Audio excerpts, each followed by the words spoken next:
La Centrafrique est loin de retrouver sa sérénité d'antan, malgré les pourparlers initiés par la communauté économique des États de l'Afrique centrale. La crise atteint des proportions telles que les chefs d'État et de gouvernement de la CEEAC ont jugé nécessaire de s'asseoir une énième fois afin de débattre de la question.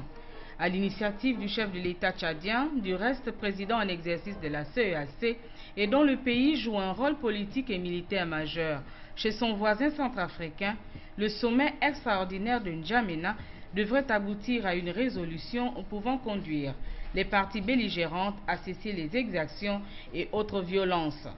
Le Gabon, partie prenante dans la résolution de la situation de crise en RCA, sera représenté à cette rencontre par Ali Bongo Ondimba. En tout cas, l'implication de notre pays dans la recherche de la paix en Centrafrique est sans conteste. À ce jour, plus de 500 soldats gabonais participent à la mission internationale de soutien à la Centrafrique.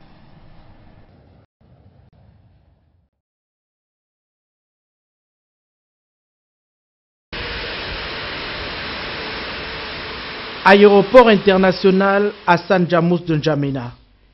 Le 5e sommet extraordinaire de la CEEAC aujourd'hui tient ses assises.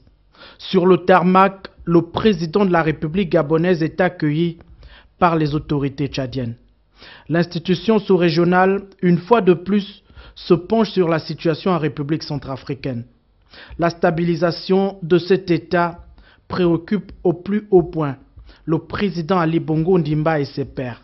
À la Cité des Hôtes, où elle se réunit pour cette rencontre extraordinaire, la communauté économique des États d'Afrique centrale s'emploie à développer des stratégies pour une réponse appropriée à l'équation centrafricaine.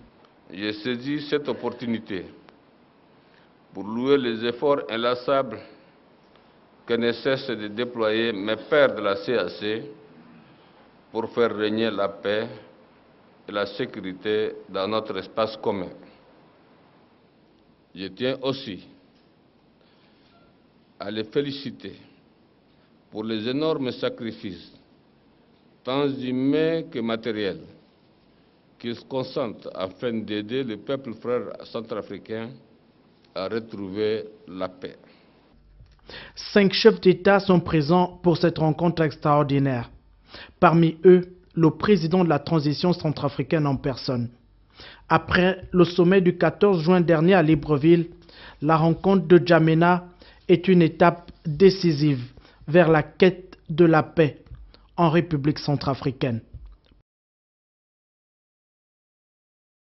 Avec un effectif de 496 personnes et du matériel qui constitue la Mycopax 2, le Gabon concrétise son engagement vers l'objectif sécuritaire en Centrafrique depuis plusieurs années. Après une analyse approfondie de la situation, les chefs d'État et de gouvernement ont exprimé leurs préoccupations face au risque de dégradation de la situation politique, sécuritaire et humanitaire déjà très alarmante, notamment au nord-ouest, au sud et au sud-ouest, consécutivement aux actes de violence récurrents. Pour plus d'efficacité dans son action, la force de la mission internationale de soutien en Centrafrique devrait compter plus de 3000 hommes. Mais la force en gestation se heurte encore à de nombreux écueils, particulièrement d'ordre matériel et financier.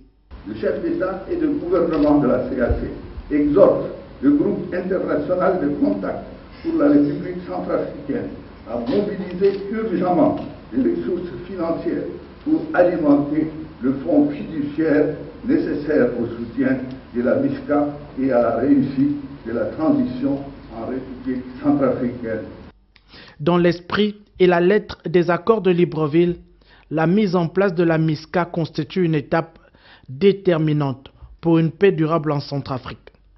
La volonté des chefs d'État de la CEEAC est une évidence, mais la mise en œuvre des décisions communes en est une autre.